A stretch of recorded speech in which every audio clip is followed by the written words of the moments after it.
Let's get right into it. Number 7. Why you're you. At some point, usually at 2:17 a.m., when your brain decides sleep is optional, you realize something horrifying. You are stuck inside yourself. You don't get to switch perspectives. You don't get a free trial of being someone else. This is the only consciousness you will ever experience, and no one can explain why this one happens to be yours. Think about it. Out of billions of humans, trillions of living things, you ended up being you. Not your neighbor, not a medieval peasant, not a golden retriever with zero responsibilities. And science just sort of shrugs. Neuroscience can point at neurons firing and say, that one's doing anxiety, but none of that answers the actual question, which is, why are you the one watching this movie from behind your eyes? Consciousness exists, but nobody knows why it feels like something instead of nothing. Your brain could theoretically process information like a meat computer, input, output. No inner monologue, but instead you get a full HD emotional theater with commentary. And here's the kicker, even if we perfectly mapped every neuron in your head, we'd still have no idea why that produces the feeling of being you. Awareness isn't stored in a file folder. There's no self X running in the background. It just happens. You've brushed up against a question that philosophers, scientists, and sleep-deprived college students have been failing to answer. Basically, reality handed you a front row seat to existence and forgot to include the instruction manual. Your brain doesn't know why it's you. It just is. And honestly, that's kind of rude. Number 6. Where thoughts come from. Try this. Don't think of anything. Seriously. Clear your mind completely. Did a random image pop up? A word? A song lyric from 2013 you didn't ask for? Yeah, that's the problem. You don't actually choose your thoughts. They just arrive, like uninvited guests who kick the door open, eat your snacks, and refuse to explain how they got your address. One second you're folding laundry, the next you're thinking about how jellyfish don't have brains and somehow manage life better than you. So where did that thought come from? Neuroscience will tell you that thoughts emerge from networks of neurons firing in response to stimuli, memories, and associations, which sounds impressive until you realize that's basically saying, thoughts happen because brain stuff happens. Cool, very helpful. But here's the creepy part, your brain often decides things before you know about it. Experiments show that neural activity predicting a decision can appear several seconds before you consciously feel like you made that decision, meaning your brain hits send and then your awareness gets CC'd later. That sudden urge to check your phone, that idea to text someone you haven't spoken to in years, that intrusive thought that makes you question your entire moral character, none of those ask permission. They just spawned, and no one can point to the exact moment a thought is created. There's no thought factory, no assembly line, no quality control department stopping the weird ones. They just bubble up from a mess of past experiences, emotions, and subconscious processes you never signed up to supervise. It's like your mind is a slot machine that never stops spinning, and consciousness is just the flashing lights going, wow, look at that one. So when people say, just control your thoughts, what they really mean is, good luck wrestling a lightning storm. You can react to thoughts, you can redirect them, but where they originate, that's still a mystery wrapped in neurons, sprinkled with chaos. Basically, your brain is freelancing without a contract, and you're the one dealing with the invoices. Number 5. Why time feels weird. 5 minutes can feel like 5 seconds, or 5 hours. There is no in between. Waiting for a microwave? Agony. Watching a show at 2 a.m.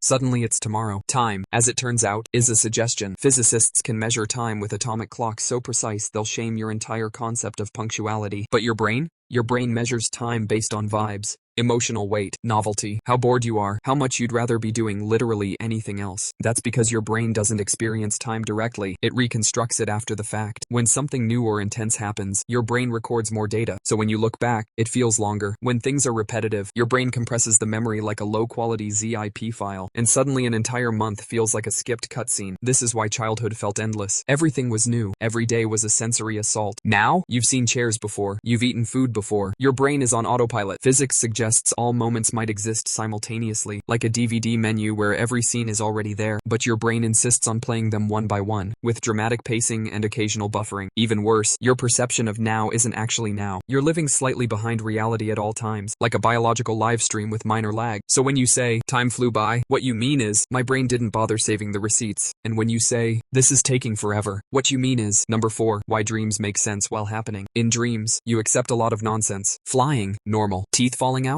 Fine. Being late to a test for a class you don't remember enrolling in? Emotionally devastating, but somehow logical. Then you wake up and realize your brain just wrote and directed a movie that violates every law of reality, storytelling, and basic decency. The weird part isn't that dreams are strange, it's that they feel completely reasonable while you're in them. Your critical thinking skills don't just take a break, they leave the building. This happens because the part of your brain responsible for logic and self-awareness, the prefrontal cortex, basically clocks out during REM sleep. Meanwhile, emotional centers are fully online online, which is why dreams feel intense, dramatic, and deeply personal even when they make zero sense. Your brain is free associating without supervision. Memories, fears, random images, and unresolved feelings get tossed into a blender and served to you as a narrative your sleeping self nods along with like, yes, of course I'm being chased by a talking refrigerator. But here's what nobody fully understands. Why does the brain do this at all? There are theories: emotional processing, memory consolidation, threat simulation, your brain running practice scenarios like a very anxious intern. Yet none of these explain why the stories are so bizarrely symbolic, why your brain communicates in metaphors instead of bullet points, why stress turns into monsters, or why a simple conversation becomes a surreal epic with confusing subplots. And then there's the mystery of lucid dreaming. When you suddenly realize you're dreaming and can sometimes control it, that means awareness can turn back on inside the dream. Which raises the unsettling question, why isn't it always on? Your brain knows how to generate entire worlds on demand. It just chooses not to explain itself. Basically, every night your mind becomes a low-budget filmmaker with unlimited creative freedom and no editor, and you're forced to watch whatever it made. Number 3. Why you can't remember being a baby. You've been alive your entire life, allegedly, yet the first few years, gone, wiped, deleted like a corrupted save file. You don't remember learning language, discovering gravity, or realizing your hands were attached to you. One day you just woke up as a person with opinions. This is called infantile amnesia, and nobody fully agrees on why it happens. Or firing non-stop. But those early experiences don't translate into autobiographical memory, the kind where you remember you doing something at a specific time. Which raises an awkward question. Were you back then? Your sense of self, the inner narrator commenting on existence, develops gradually. Before that, consciousness may be more fragmented. Sensations without story, emotions without context, life happening, but no internal archivist labeling files. So your earliest memories aren't just missing, they might represent the moment you actually came online. And there's no exact timestamp for that. No welcome screen. No consciousness successfully installed message. One day you were a human organism reacting to stimuli. The next, you were an identity. Number 2, why death is impossible to imagine. Try to imagine not existing, not sleeping, not darkness, not floating in a void, actual nothing, no awareness, no observer. You can't do it. Every attempt just turns into a scene where you are still there, observing the absence. This isn't just a failure of imagination, it's a fundamental limitation of consciousness. Experience requires an experiencer. The moment there's no you, there's nothing to imagine from. So when people say death will be like before you were born, that's technically true and completely useless. Your brain is built to simulate futures, but only ones where it still exists. Even fear of death is experienced from the assumption of survival. You picture the event, not the state after it. The cliff, not the ground. Philosophers have argued for centuries about whether non-existence is peaceful or terrifying, but that debate only works because we keep smuggling awareness into the concept. True nothingness breaks the simulation. Which is why thinking about death often causes mental static. Your brain reaches the edge of the map and just starts buffering. So congratulations, you've discovered a question that literally cannot be experienced, tested, or resolved from the inside. Your mind is trapped trying to understand the one condition it will never observe. That's not comforting, but it is fascinating. Number 1, why there is anything at all. Here we are, the final boss. Why does anything exist instead of nothing? Not why humans exist, not why the universe looks like this, just why reality bothered to show up at all.